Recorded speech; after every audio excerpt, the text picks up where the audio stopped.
Bueno, buenas noches a todos. Este es el siguiente vídeo que vamos a ver y vamos a acabar el epígrafe 10.2, el gobierno radical cedista, la revolución de Asturias, el Frente Popular, las elecciones del 36 y el nuevo gobierno. ¿Os acordáis que en el último vídeo que os mandé estuvimos hablando pues del gobierno radical cedista y de la revolución de Asturias, ¿no?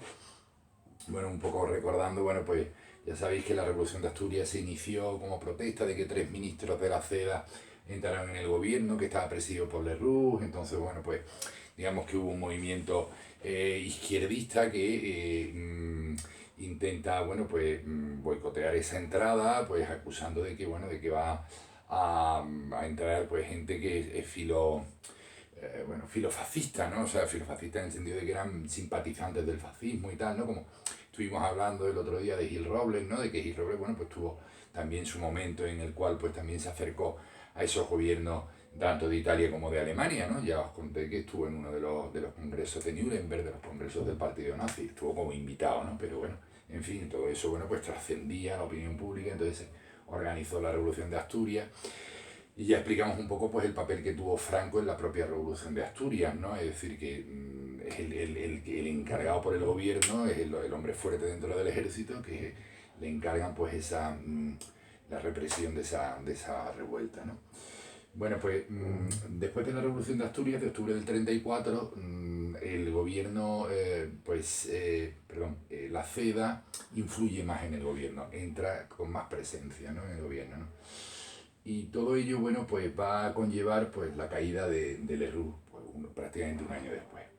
Pero va a haber varios acontecimientos, ¿no? Que van a ser los que hacen que Lerroux caiga, ¿no? No solo es el aumento de la influencia de la CEDA, ¿no?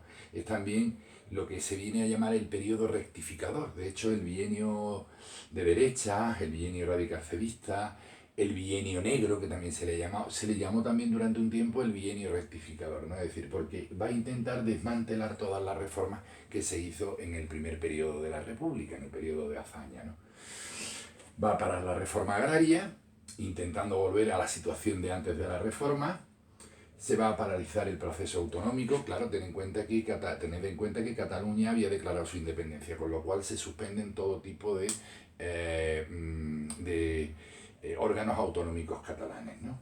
Y se propone además una reforma constitucional que intente eliminar de la Constitución aquellos aspectos que podían ser un poco más hirientes para la derecha. Por ejemplo, bueno, pues todo el tema del matrimonio civil, del divorcio, incluso intentar quitar de la Constitución los artículos que eran relativos a la libertad de enseñanza y a la presencia de la Iglesia en la enseñanza.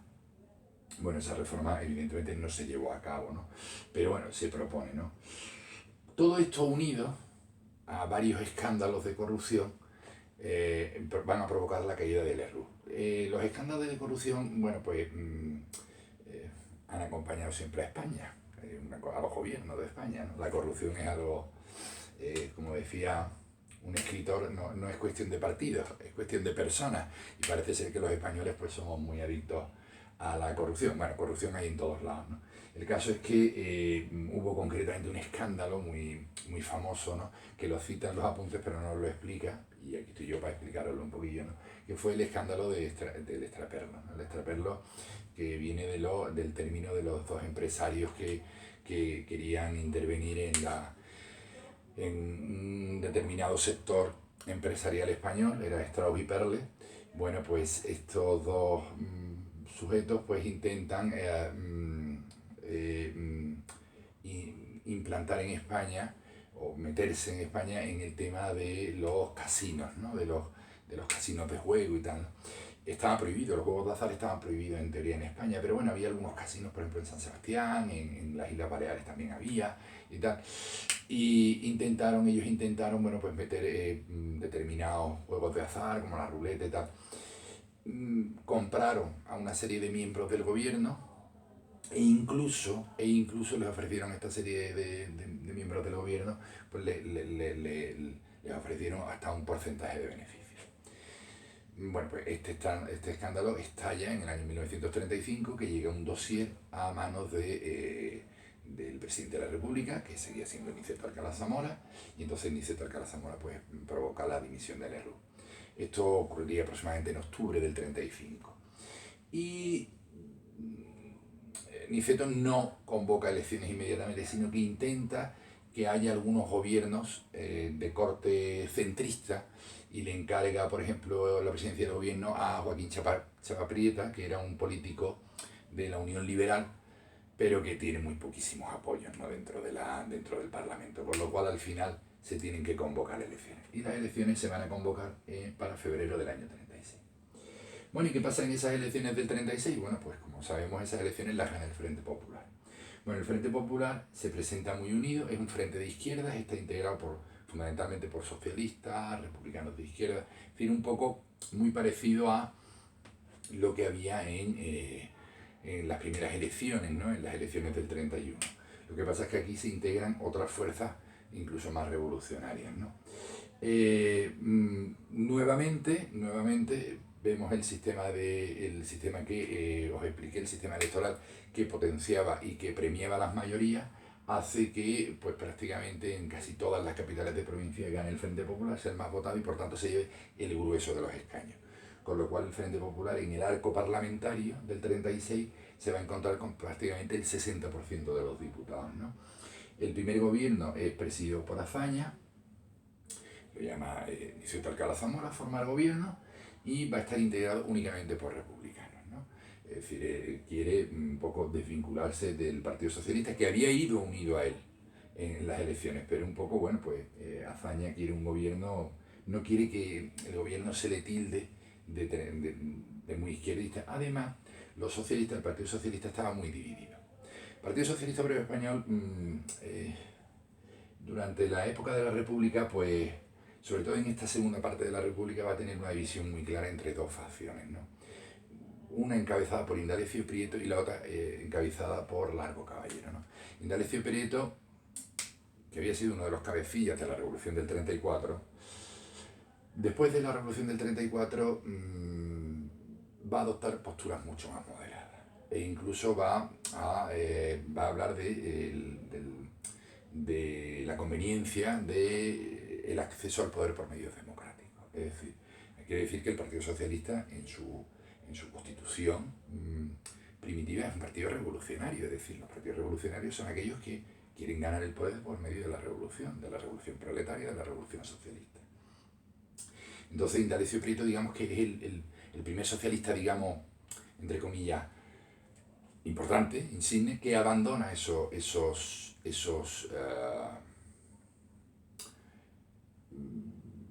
creencias revolucionarias o esos preceptos revolucionarios, ¿no? Por el otro lado, otra facción del Partido Socialista mucho más numerosa, está, digamos, encabezada por Largo Caballero, que a Largo Caballero, por parte del periodismo de la época y de la historiografía posterior, se le llamó el Lenin español a Largo Caballero, ¿no? Bueno, pues Largo Caballero era el que encabezaba la facción más revolucionaria. Entonces estaba muy dividido. Indalecio Prieto era favorable a apoyar a Azaña, a apoyar las reformas de Azaña y tal, y sin embargo Largo Caballero no, decía que eso era insuficiente y que había que ir a la revolución, ¿no? En mayo ocurre un suceso que es la destitución de Niceto Alcalá Zamora. El presidente de la República, que era elegido por las Cortes, puede ser destituido por las Cortes. Y efectivamente es destituido por las Cortes y se nombra como presidente de la República en mayo del 36 a Manuel Azaña. Esto es muy importante, por varias razones, que no explican los apuntes, pero es bueno que lo sepáis, de cara a que cuanto más sepáis, mejor vais a sintetizar después, ¿no? Azaña, probablemente de la izquierda, era la persona más moderada. El que las Cortes lo colocaran como presidente de la República fue un fallo tremendo. ¿Por qué? Porque el presidente de la República pues prácticamente no tenía ningún papel, es decir, era un papel testimonial. Es verdad que podía disolver las Cortes, que podía llamar a uno a formar gobierno y tal, pero sus atribuciones estaban muy atadas por la Constitución, entonces tenía un papel muy representativo. Él mismo afirmaría después, en el año 39, que él se sintió, cuando lo nombraron presidente de la República, apartado del gobierno, porque el que verdaderamente, aquí entre nosotros y en el lenguaje coloquial, como se dice, partía la pana, ¿no? El que verdaderamente detentaba el poder era el jefe de gobierno, el primer ministro o presidente del gobierno. El presidente de la República es un poco, bueno, es la institución máxima, es como el rey, tiene un poquito de más atribuciones que el rey, ¿no? De hecho hay una anécdota, que ya voy a aprovechar y la voy a contar porque estas clases se están convirtiendo en unas cosas muy teóricas y yo siempre os cuento muchas anécdotas. Contaba Pemán, José María Pemán, el escritor, que en el año 31, cuando Niceto Alcalá Zamora pues se proclama la República, unos días después Niceto Alcalá Zamora ocupa el Palacio de Oriente como presidente de la República, pues habían ido unas personas de un pueblo, pues no sé si de la provincia de Toledo, de la misma provincia de Madrid, a verlo y a aclamarlo y tal. Y uno le preguntaba a otro, bueno, ¿ese quién es? ¿El nuevo rey? Porque realmente la gente no identificaba, la gente del pueblo, pues no identificaba mucho quién era el presidente de la República o quién era el rey. Realmente es que pintaban poco, o sea, los que realmente, verdaderamente, como he dicho, partían la pana, pues era el presidente del gobierno, ¿no? Y se nombra como presidente del gobierno a Casares Quiroga, que es también del Partido Republicano, pero es una persona más abierta a pactar con los socialistas. Y entonces, por una parte, se quitan a Niceto Alcalá Zamora, que era una persona conservadora como presidente de la República, y colocan a Azaña, que es dentro de la izquierda el más moderado, con lo cual quitan todo cualquier atisbo de moderación, ¿no? Y se reanudan además las reformas de una manera absolutamente virulenta, ¿no? Son muy rápidos, ¿no? Lo primero es la amnistía para todos aquellos que estaban detenidos después de la Revolución de Asturias. No solo de Asturias, sino de Asturias y de Barcelona, de la Revolución de Octubre. Aquí hay que tener en cuenta que se amnistía a los políticos catalanes que se habían declarado independientes. Y bueno, pues se les amnistía completamente sin ningún tipo de consulta hacia las otras fuerzas políticas, sino que se declara un decreto de amnistía y punto, total. Por supuesto se reanuda la autonomía catalana y además se va a aprobar el Estatuto Vasco. E incluso se convoca un referéndum para los gallegos como primer paso del futuro Estatuto de Galicia. Se reanuda la reforma agraria y además de una manera muy rápida porque en estos 4 meses que va a ir desde febrero del 36 hasta julio, que son 4 o 5 meses hasta la guerra, pues se reparten tierras casi hasta a 100.000 jornaleros, con lo cual se retoma la reforma agraria de forma muy rápida. Y se siguen con el avance de la enseñanza pública, que durante el bienio rectificador, durante el bienio de derecha, el bienio negro, el bienio radical cedista, pues bueno, pues se había dejado un poco de lado para primar otra vez de nuevo la enseñanza privada. Bueno, este gobierno, que va a durar 5 meses, se va a caracterizar por todo lo que hemos dicho, pero aparte también por una violencia que nunca se había visto en España, ¿no? En esos 5 meses se calcula que hay en torno a 400 asesinatos de personajes de relevancia, es decir, de periodistas, de políticos y tal. Don José Luis Comella, un profesor de Historia del Mundo Contemporáneo, un catedrático de Historia del Mundo Contemporáneo que me dio mi clase, contaba, yo creo que es cierto porque él aludía a fuentes, que se llegó en algunos momentos a hacer registros a los propios diputados cuando llegaban al Congreso, es decir, para ver si iban armados. O sea, es decir, que en un momento determinado podía entrar un diputado con una pistola y pegar 3 tiros allí en el Congreso a uno, entonces bueno, pues los tenían que registrar porque los debates fueron muy violentos. La propia campaña electoral del año 36 fue una campaña tremenda. Prácticamente ninguno de los contendientes estaba dispuesto a aceptar que los otros ganaran. Es decir, cuando te ibas a un meeting a lo mejor de la CEDA, que claro, la derecha se presentó absolutamente dividida, bueno, pues la CEDA, que ya había adoptado incluso algunos tintes filofascistas, como decíamos, bueno, pues si no ganaban las elecciones no aceptarían los resultados. Pero igualmente el Frente Popular decía que si no ganaba las elecciones irían a la revolución directamente.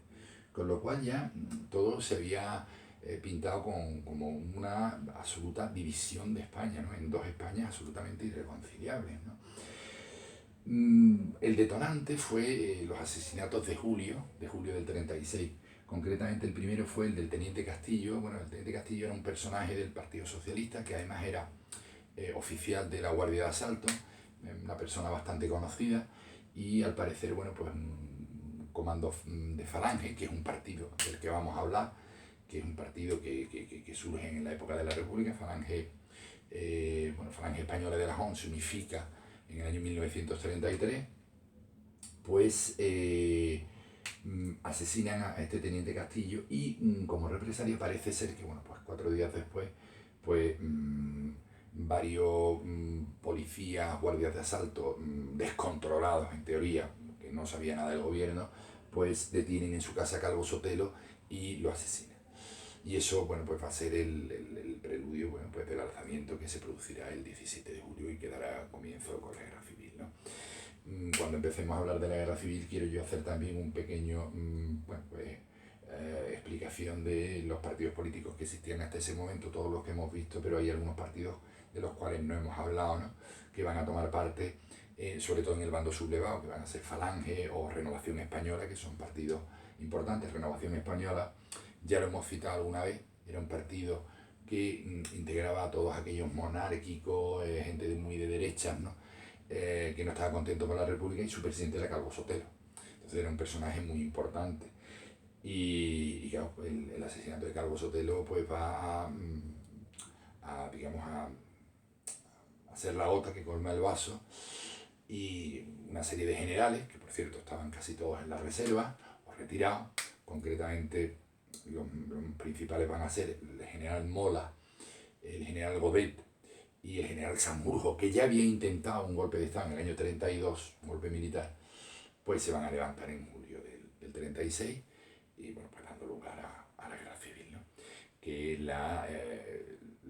los epígrafes 10.3 y 10.4, que lo explicaremos a lo largo ya de esta semana, y con eso acabaremos el bloque completo. ¿Vale? Bueno, pues nada, simplemente que sigáis pasando un confinamiento lo mejor posible. Yo voy a iniciar mañana clases virtuales con tercero de la ESO. Si veo que va bien la cosa, me gustaría alguna vez dar alguna clase virtual. No por la clase en sí, porque vosotros ya tenéis el material y, bueno, y las explicaciones que yo doy, y quien tenga duda me lo puede preguntar por WhatsApp o como quiera, o por correo electrónico. Pero la verdad es que me gustaría veros las caras, porque aunque parezca increíble, yo os echo de menos. Y echo de menos las clases, me gustaría ver cómo estáis y cómo estáis trabajando y tal. ¿De acuerdo? Bueno, pues nada, un saludo y hasta otra.